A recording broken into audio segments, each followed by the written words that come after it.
the script was written, some 20 odd years ago, and I think for a majority of that, it sat in a drawer somewhere. It was originally written for Nick Nolte when he was of the, appropriate age to play the role. So it's, it definitely has a timeless quality about it. It really came to me, it's not something that people were trying to make for years and years and just could never get made. And really, it came to me through friends, and it was as simple as picking it up and reading it. And I was like, wow, this movie is very strange, but it does resonate with me. And also, I had a hard time coming up with what other film it was exactly like. And I couldn't really come up with any. What was it about the themes of the movie that resonated for you? Well, I think I had just turned 40, and not that that's old by any means, but, it is like one of those milestones where you kind of go, wow, I'm 40, and you kind of look back at what you've done, and you wonder where you're going. And, there was something to the Wallace/Arthur character that, he winds up not being so happy about where he's, wound up in his life and what his life has become. And, I think through meeting this perfect stranger that couldn't be, more different than him in every way, from age to background to, these two people wind up on the road together. And then, firstly through escapism in the form of taking other people's identity, they really work as a mirror to the other one. And then, I think at the end of the day, it's like escapism, it can be great, but it can only go so far. And I think it was really trying to, look in the mirror and arrive at, what's an attempt at an authentic life, which, is kind of embracing the life flaws and all, and I think that sort of definitely resonated with me. What was really fascinating to me about it was the idea that these characters on this journey, they're slowly revealing who they really are while they're in the act of trying to avoid who they really are. Yeah, definitely. That's sort of there's so many contradictions in real life too, but it would be funny that I can really be myself around a complete stranger. I can really be myself around a complete stranger when I'm not even being myself, when I'm pretending to be someone else with this person that I barely know. It's amazing, I think, in reality too, taking on an identity can take a lot of different forms, but how liberating that can be. And I think, in that way, that's the engine that drives the film, where, these two people stuck together that should, would probably never normally be hanging out, wind up they have a lot of core stuff in common. And then, through taking on these different personas, they actually wind up, for better or for worse, figuring out who they really are, Yeah. I thought it was a very special aspect of the movie for me. But when you read it, you had, if I'm not mistaken, you had Colin in mind from the get-go. What was it about him that you felt fit this particular role?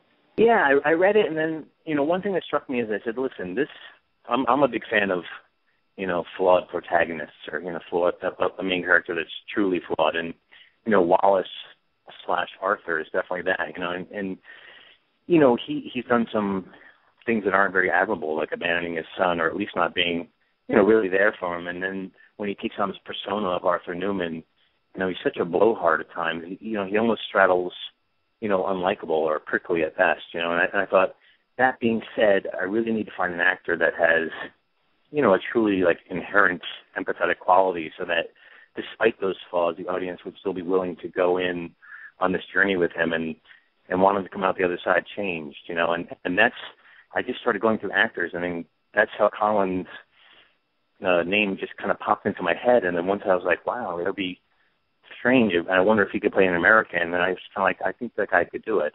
And then he read the script, loved it, we met in London, and then that was that, there was never a list. So, and then with Emily, this is how I wound up with two Brits in their American road film. But really, I wanted an actor, because Colin Firth, it's kind of like, oh, it's a Colin Firth movie, and that's a big name for a very small film, and Emily is definitely more prevalent now, but I always found her to be a bit of a chameleon. And also, there's an age difference between them, but I didn't want because there's love scenes between them, I didn't want the age aspect to be, this is not a film about an older man that meets a younger woman.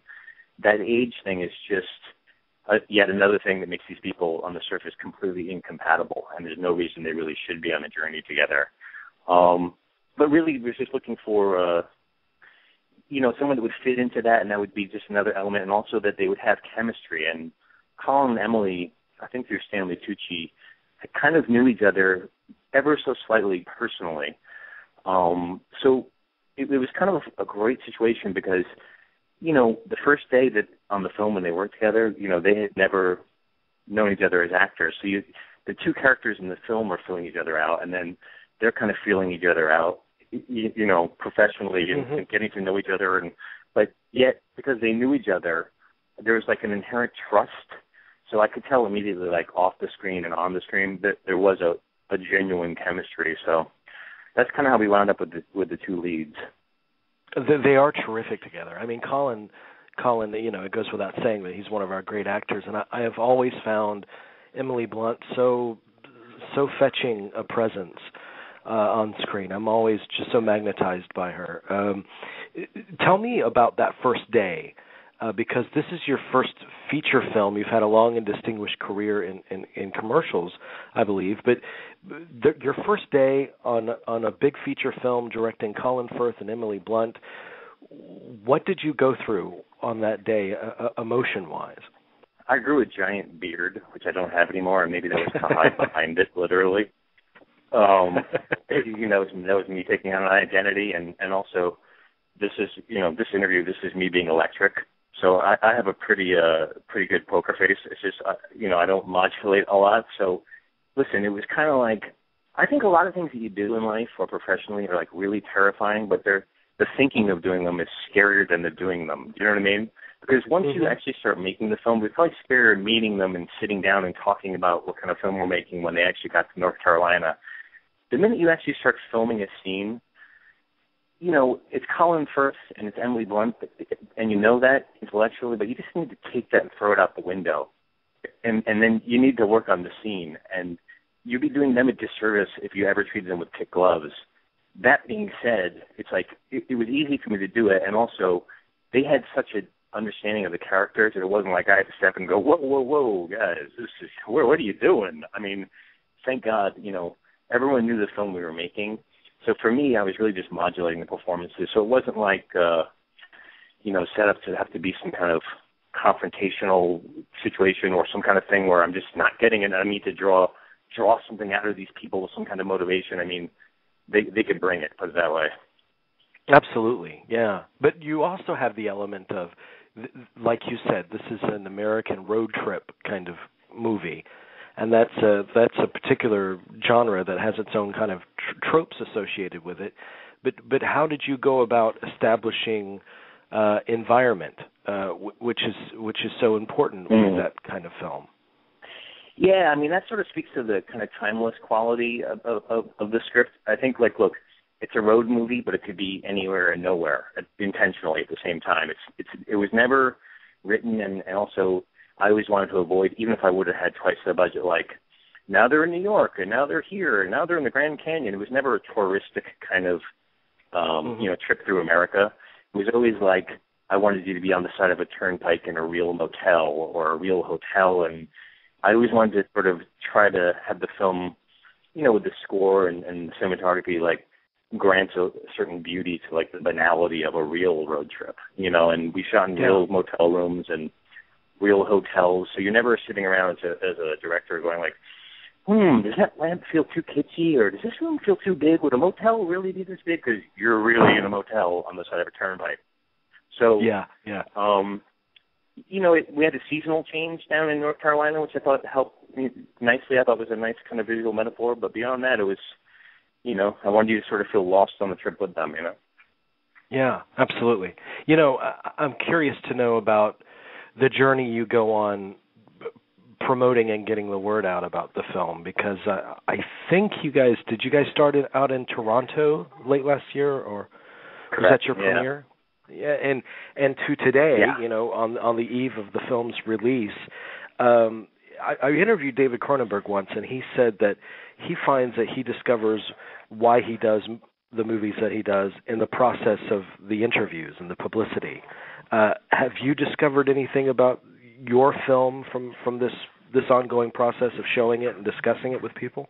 Yeah, I mean, you get asked a lot of questions. I have to say one part of this process, because I work in commercials, I really just wanted to make this film because it was a story that truly spoke to me, and it was kind of that simple.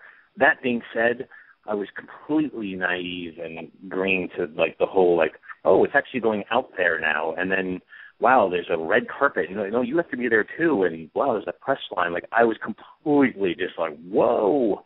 That part, I would say, I didn't even realize I'd signed up for that.